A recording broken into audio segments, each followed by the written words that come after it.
Hello and welcome to Indie Book Magic, a podcast that connects geek readers and writers in an open, lighthearted, and occasionally random environment. We're your friendly hosts, Janeen Ippolito and H.L. Burke. And what is it time for, Heidi? It's time for a book explosion. Awesome. And what are we talking about? Well, books.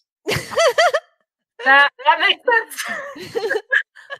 We're going to talk about books we like. Of course, we're going to start with our own because we write books. Did you know that? No. Yes, just a couple. And we enjoy including families in our stories. In fact, I think that it was really hard for me to choose which of my personal portfolio I wanted to talk up here because I love writing about families. I tend to write more positive families than negative ones. I think both are fun. Negative ones you get a little more mileage out of, though. Maybe just you totally do. And I think families are a natural way to just, include tension in the stories, make people care more. And depending on the genre you're writing for, it can really just be a fun thing to include in stories. I know there's always some action and thrillers and suspenses where maybe family isn't quite as big. But, why not? Because most people have one. And if they don't have one, then that is probably an issue in their life as well. Yeah, and with fantasy authors, you can kind of have stories that have characters who were, I don't know, born out of a clamshell or formed from mist or whatever. Kids who have complexes. Yeah, but most of them do come from somewhere. And I decided to go with Coiled for my personal stoke up my own work here because Coiled has a lot of different family relationships. Oh, man. So many. And they're both healthy and unhealthy. It's all about family, really. The family is the one who's got your back, but they're also the one who tries to feed you to a giant serpent. These things happen, and they're also the ones that pick on you mercilessly for being ugly. Yeah. And that's not even the sister. That's the parents. Yeah. So with Coiled, I'm going to focus, I think, on Kaylin's family over because Kaylin has both positive and negative. And while Ladra's father is not a bad dude, he's just a little bit henpecked. Just a little bit. Yeah, so he doesn't speak up for his daughter as much as Zeph does for her son. Because I wanted a really fierce, protective character who would be in Kaylin's corner, and it made sense for that to be his mom. Mm-hmm. So Zephia's entire motivation, her reason for life, is to make sure nothing happens to her son. And something pretty bad already happened to her son, and he's cursed and he turns into snakes really easily. But her motivation is totally to keep him safe and not prevent anything worse from happening to her because she didn't want to choose between her twins, but her husband made her choose. So, yeah. And Kaylin also has that negative influence. His father is well, which of my sons is more politically viable as an heir? I'll choose that one, and the other one can go jump off a cliff as a giant snake. Heartwarming. A giant snake. I'm just looking at a giant snake jumping off a cliff now. Have you seen those flying snakes who jump out of trees? If you haven't, you need to Google that. Everybody who's listening to this right now, pause the podcast, go to Google, type in flying snakes jumping out of trees. It will make your day. Yes, do this now. But yeah, so... And in my head, Zephia looks like Gina Torres from Suits and Firefly. Mm-hmm. I just wanted that really kick-ass woman. Can I say that in this show? Have we decided? Go ahead, okay. But yeah, so who Kaylin is very much formed by the fact that he still has one person who believes in him despite everything, and one person in his corner who he doesn't want to disappoint. He would give up on life if not for his mother, who he knows that something happening to him would break her heart. So it keeps him going and gives him strength to kind of fight. And he needed that because the poor guy has it rough. Poor Snakey. I know. And Janeen, which of your books have you chosen to discuss today? Well, since I have a release coming up in June, on June 5th or 13th, Priceless, an Ironfire Legacy novella, which is the novella in my steampunk fantasy series with dragons and unicorns and other fun shifters that I stick in there. I am going to talk about Priceless because in Priceless, my dear character, Nula Threadzane, has had a terrible, terrible family life. And it's one of those things that while her personality is kind of abrasive sometimes, and it's really funny being in her head because she just says things that Like, oh my goodness, she just said that. She just did that. Um, but her parents were pretty terrible people, and I don't feel bad saying that. It's not too much of a spoiler. I'm not going to tell you how they were terrible people because that would be a spoiler. But they're pretty terrible people who did lots of terrible experiments and stuff, and did not leave their daughter out of that, and tried to suck her into their world as much as they possibly could so she wouldn't be a threat and turn against them. That backfired on them, but it's left her with a lot of scars that she has to deal with in the story. But at the same time, there's this other character, Zilpath, who came in when Nula was 12 and kind of adopted her. She still lived with her parents, but she had a friend and mentor figure person who would just kind of keep her accountable, give her some tough love, be a shoulder to cry on occasionally. On the 3 times in her life when Nula has cried. You have counted them. They're not many. She's not a really easy crier. But it's really a fun way to compare like the family that you're born with versus the family that you choose, or that in this case chooses you. And I like to see that as well, because a lot of times, you see, maybe it's the orphan who someone adopts them or something. Or you see like these really lovable, doe-eyed, fluffy characters who get adopted. But I like that someone like Nula, who was kind of raised in this really pretty corrupt family and everything, and realized it was bad, but has kind of an abrasive personality. I kind of like that there was someone out there who was taking her in as well, even though she's not as cute and cuddly as the big doe-eyed orphans that you often see in these stories. That's one of the big hearts of this story. It has romance and it has a lot of political intrigue and everything, but I really love that character friendship and those family dynamics they have there. It's really fun. You don't often see them as much between female characters, and it kind of makes me just want to find more excuses to write them. So maybe something will happen in the future with that. Right now I have plenty to do with Faithless, where if you're familiar with it at all, Shan's Windkeeper finds out he has a lot more family than he realized, and that's all I'm going to say. So I have a lot more to do with that, but I really do love Nula and Zilpath and what they do with the story there, and that the unconventional mother-daughter relationship. Yes, and I think that who our parents are can really shape us, and I think both for positive and negative ways. So now, Janeen, it's time to dive into some books that we didn't write, but that we read and enjoyed and want to talk about. Yes. Because we do not write all the books. There are books out there that we don't write. Believe it or not, we are not that talented. We can't write everything cool. No. So the first one I'm going to talk about is When Ravens Fall. And here is the first name, which I am doomed to mispronounce. It's going to be a day full of these. I have a bad feeling. Savannah Jazowski. I say go for it. Jazowski. I'm going to go with Jazowski. She can comment beneath with an angry tirade about how that is not how you pronounce it later. Oh, business. We're giving you public. I'm sorry, Savannah. But anyway, she wrote When Ravens Fall, which is a Norse myth, Beauty and the Beast sort of retelling. And the character in there, I'm going to call her the beauty character, but she's not at all the typical. She's a scarred girl who was supposed to be a son, and so she's a disappointment to her warrior father. And she tried to go out and prove herself to be a warrior and ended up getting herself mauled by an animal instead, which made her even less valuable to her dad, who didn't want her in the first place. And her whole motivation is to prove to her father that she can be a warrior as much as him. So she's not going to the prince who is cursed home to try to pass these trials, because that's the point. The village sends a girl every so often to try to pass the trials and disenchant Baldur, who is the bear prince, and they always fail. Her motivation is not to fall in love with the prince, marry the prince, and it's not the Beauty and the Beast, gotta save my father or he will die. She wants to go and rid the village of the curse that accompanies this curse, because there's a parallel curse that affects the village. And her whole motivation is based on how really lousy of a dad she's got. And I think that the way I don't want to spoil it, but the way it rounds that up, and that relationship is actually really satisfying and not what you might expect.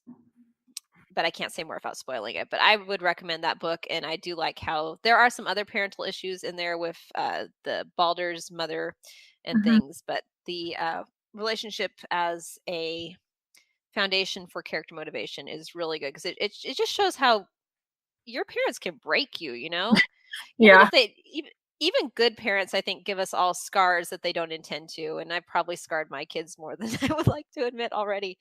But you know, it just an awful parent though, like one who's not even trying to love you, that's the worst. Yeah, definitely, definitely. And I have some of that in my first recommendation.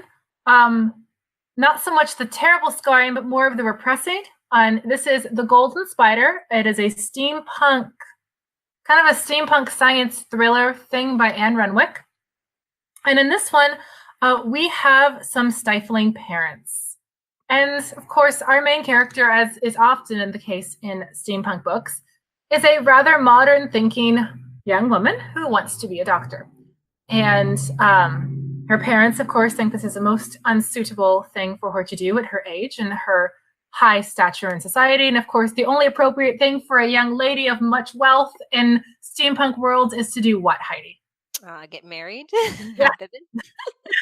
Yes. And so she makes a deal with them that she will keep looking for guys as long as she can go to med school as well. And whatever happens first happens. And so that's one of the key dynamics of the story is her having to kind of having this ticking clock in over her head. And then she ends up getting a crush on one of her professors, which makes things even more awkward. But she's also thinking, but if he marries me, then I can learn sciencey things and fulfill, the parental rule. And of course, he's a complete upstart who's really hot, but no, I don't have any time for that rah, rah, rah thing. And that's one of the main points of romantic tension in the story. But yeah, the parents just saying, nope, you don't get to do that. And it's not like they're evil. They're not, they raised her fine. She's healthy. She gets 3 meals a day, but they just aren't really into her doing the thing that she's good at doing. They just think she should be married and making babies. Another really interesting thing about that one is that one of the reasons she's working on science stuff is that she accidentally caused her brother to get into an accident that did something bad to his spine or something. And so she's trying to fix it. Yeah, you gotta make up for those mistakes we get you made. Stifling parents and some good old fashioned sibling guilt to push her forward in that one. Yeah. So that was a really fun thing to add a lot of tension to that, to the overall story, which is, a suspense thriller with a lot of romance. Yeah. So what's your next one, Heidi? My next one is a different one for me because this one is The Riddle of Prague, and it's by Laura D. Bruce, and I would call it, I don't know if it qualifies as urban fantasy. It almost qualifies as historical fantasy because it's set right after the fall of the Iron Curtain. So which would make it basically historical now because that happened 30 years ago now. Does that count as historical? What do you think, Janeen? Why not? Yeah, it's either contemporary or historical, some urban. But anyway, we've talked about in some of our craft episodes how if you have a young character who needs to have their own adventure, sometimes they have to get the parents out of the way. And the lead of this, Hannah, is actually going abroad on her own for the first time because she has a sick mother and who can't travel to take care of family business because they have some inheritance that comes up that she has to go and sign for and stuff, but her mother's too sick to travel. And as she starts uncovering secrets in their family's past, she finds out that their family is involved in alchemy and quicksilver and may have the secret for immortality hidden away in the basement somewhere of this abandoned home that they left in Prague. So she's got that motivation that eventually through the series, she wants to find it to maybe save her mother or make her mother well again. So that's always in the background of her mind, and also just to keep it out of the hands of the wrong people, as you do. As you do. Absolutely. Can't have those bad people getting a hold of it. But it was, I thought, a very clever way to sideline the parent while still keeping them important in the character's life because the mother's sick, so she can't be dodging around Europe with her daughter. And also, I think that the time frame helps because it's a little easier to lose track of the kids I think this would be the early 90s, late 80s. Yeah, they don't have cell phones. Well, actually, one character does, but it's one of those boxy ones. Do you remember those? Oh my goodness! Yeah, he's like a diplomat's son, and he's got you have someone coming into your house, you grab the cell phone and smack them over the head. Yeah, exactly. Those cell phones double as weapons. Yeah. So, what is your next pick, Janeen? Oh, I have a twofer. It's Sewing and Quelling, both by Andrew Grigalunas. And what I love about this is that the two main POVs are siblings, and it's set in this kind of this medieval fantasy world where they live in this occupied city that's occupied by these amazingly good people, good soldiers who just happen to completely stifle the citizens with all these oppressive rules, but it's so they can protect them from the real bad guys. So that kind of stifling dystopian environment. But the fun thing is the one sibling is like all for the rebellion against the supposed protectors, and the other sibling is totally like and loyal to the protectors, and it's like whatever they tell us to do, whatever freedoms they take away, it is for our good to protect us from the real evil. So it's a really fun thing to read back and forth because you're not really sure which side is like right.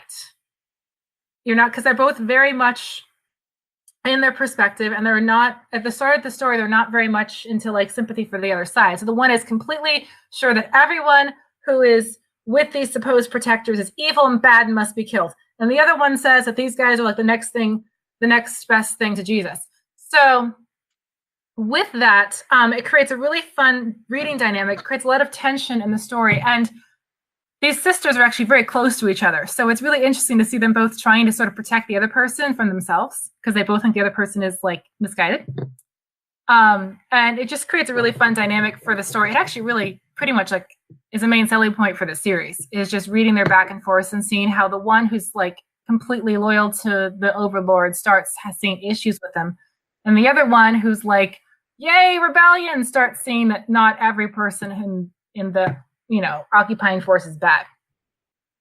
So I highly recommend that one just for the sibling dynamics alone. Make it really, really interesting to read, especially psychologically. Awesome. Well, my next pick is by Liz Delton, and this one is another parent example. I was going through my stories. I guess I do parents a lot. I don't know. But I just like the way it sounds, and I like occasionally a healthy relationship. Yay! It's nice. And Meadow City, the lead character in that is a messenger by trade. This idea of this is there's these cities that are scattered throughout the wilderness, and the wilderness between them is dangerous. So only these trained messengers can go back and forth, right? Mm-hmm. And they have to have all this great training, and it's a really dangerous job. And Sylvia is a young messenger. They call them riders, though I don't think they actually ride, which is funny because they're usually on foot. Anyway, so she's a young rider, and she's taking back messages back and forth. But the reason she's into it is kind of because her father was one, and she wants to emulate him because he's kind of her hero, and he's told her all these wonderful stories about the things he's seen out in the wild and the other cities that you can't visit unless you are a rider, because only the riders can risk going back and forth between Meadow City and Sky City and Rift City, I believe, is the other one. So it's like it's the fact that who she is so ingrained with their family, and you get the sense that all the people in this world have like really strong family bonds that are propelling them. There's a sense of passing your craft on to your children, no matter what it is, and that's what you're fighting for. And as she's forced to move away from that because war breaks out between the cities, and she's kind of like on her own to try to get help and try to make alliances, and some mistakes are made, but all throughout it, her focus is that family. And I like the fact that there is a story that has like I like a good strong core that the character's growing out of. Like they've got deep roots that are going to help them get through the trials that they face. Oh, that's fantastic. Yeah, you really don't see that much in stories anymore. Like she has a job that takes her away from her home, so her being separated from them and her is kind of her coming of age and stuff. But it's a sweet series. I've read the first two. I still haven't read the third yet. It came out last year, I think, and I just haven't got around to it yet, but I need to. And speaking of supportive families, sometimes your family is more supportive than you would like. And that's what we find out in Kingdom of Ash and Soot, which is coming out soon by C.S. Johnson. And in this one, you do have a really great sibling dynamic between the main character and her brother. They're both living under a wicked stepmother. And so there are some Cinderella vibes into this. It's a historical romance, but there's some Cinderella vibes. And she and her brother are like really close and, just hanging out together, trying to make the best of the fact that, they have horrible stepsisters and an evil stepmother. But then the sassy grandma comes in and outs the wicked stepmother in a very, very pronounced and sharp and cutting way. And then just lays down the law and like brings the main character into this whole new and dangerous world that you would not think grandmas would get into. So it's very much a mysterious grandma story. And she's just a really fun kind of like half mentor character, half just like almost a little bit antagonistic with the way that she keeps poking the main character and making her like have to face things and think about hard choices and putting gray areas that she's not comfortable with. But she's definitely pretty awesome. And in the book, they call her Lady POW. And so I definitely will like vote for that one in terms of a great read, just for that character and how she really makes a lot of things happen in the story. She really forces the main character to have to figure out like what she thinks about things, either whether she agrees with Lady POW or whether she's like, no, this is not a thing, and they end up getting into an argument or something. So yes, Kingdom of Ash and Soot by C.S. Johnson. Very fun story, really fun, sassy old lady in there who knows what's good for everyone, whether they know it or not. Awesome. All right, so my next pick is by an author that you may not have heard of called Janeen Ippolito. Seriously? I cannot imagine these things. I have no idea who that is. No idea. But anyway, I'm going to like preface this to say I do a lot of beta reading for books that may or may not ever get published. And every time I read a romance, one of my least favorite tropes is how the boyfriend character or the love interest character can do all these awful things to try to control the girl and bring her to his side. And a lot of times her friends and family are all on his side because he's just doing it to love her, or maybe he's rich or he's charming and he's hot. So why does she resist the fact that he's like literally deceiving her and manipulating her to get what he wants? And we call it the Mr. Darcy syndrome. Yeah, it's like... Sorry, Mr. Darcy fans. He was a real jerk for half that book.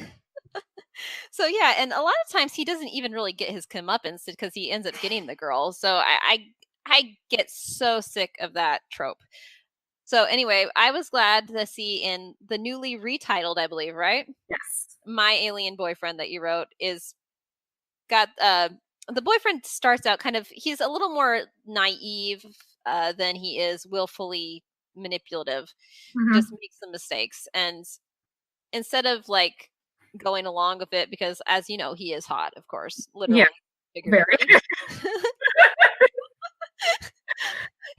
I like that her parents are actually like reasonably calling him out for this. They're not like he's an irredeemable jackass who you're never going to speak to again, but at the same time they're like, you need to make amends for this. You sort of accidentally turned our daughter into a fire elemental, and that's not cool, man. Yeah, they're kind of like, we're going to have boundaries. You need chaperone times here. You need to earn our trust back. We're going to protect her. You need to show her what she's supposed to do with this so she doesn't set her house on fire. Yeah, and they needed to do that because otherwise it's just too crazy to have your boyfriend doing that and then your parents not being on your side about it. Just come on, man. Really? Like, yeah, that's a violation, Come on, son. All right. And then my final pick for this episode is Relent by Kat Heckenbach. And that has a great example of a kick-ass mom. And this is a paranormal romance, actually. Pretty intense at sometimes. Not like, I wouldn't say it's like a super steamy one, but it's got a lot of like interesting stuff with angels and demons, all those things. And the main character is on the run at the start with her, wait for it, I think it's her daughter. Now I feel kind of bad. Her child. Her child. It's a great book. It's at the honor her child of indeterminate gender. And I love it to death. It's a really great book. But yeah, her child. And so that's a main motivating factor in this whole story because the main character thinks that she's like destined to be bad or something. She's a lot of conflicted things about her identity because she's like half angel but could become half demon. We don't know. Lots of good and evil and push-pull going on there. But the one thing that kind of like is her stabilizing point is this kid. it's a really fun story to read like that. Usually with paranormal romance things, they're very like these young 20 somethings who run around with a sword, or like, get into the wrong nightclub with the wrong person or something like that. And it's really fun to have this like older mom kind of character in it, who is dealing with trying to figure out what she is and what she's supposed to do, and whether she's supposed to go for the light side or the dark side. And in the middle of it, she's trying to take care of this kid. Kids are a lot of work when you're trying to save the world, just from my own personal experience. Yeah, and trying to sort out, which moral polarity you're going to go for, and then there's your kid, and you're like, I really hope I didn't pass this on to them. Yeah. So it adds a really fun, interesting dynamic to the story, and I think definitely elevates it above some other sort of paranormal romances I've read that are just, again, chick with a sword who's badass. Yes. Which, I mean, I like swords. I sword fight, but... Give the baby a sword. Yeah. Well, now you kind of have a weird Incredibles moment there, where the baby's like the most powerful. Oh, yeah. I would totally see that. If Claire had a sword, she would be a demon hunter or something. Oh, I'm sure she would feel the calling deeply. Yeah, and Corin would stand back and be the snarky one who's just like snarking. Yeah, picking on Claire when she falls on her face with the sword. Yes. Poor Claire. All right, so what are we doing next week, Heidi? Next week, we're hosting another Q&A. So if you want to throw your most random questions or your least random, we will tackle them and likely go on tangents, because we do that. And they lead us on such fun little rabbit holes chasing after flying snakes. Yes, all the flying snakes. Yes, snake questions are a plus. Extra points for cats. Yes, cats, snakes, cat dragons, food questions. I think I'm just hungry at this point. But just anything and everything. No questions too silly. No questions too serious. Just fling it at us. Yes. And in the meantime, I am H.L. Burke. I am Janeen Ippolito, and we would love you to shout out fun things for us on iTunes and Twitter and Facebook, and just in general get in touch with us because we're extroverts, and why not? For now, have a fantastic day, and this has been Indie Book Magic.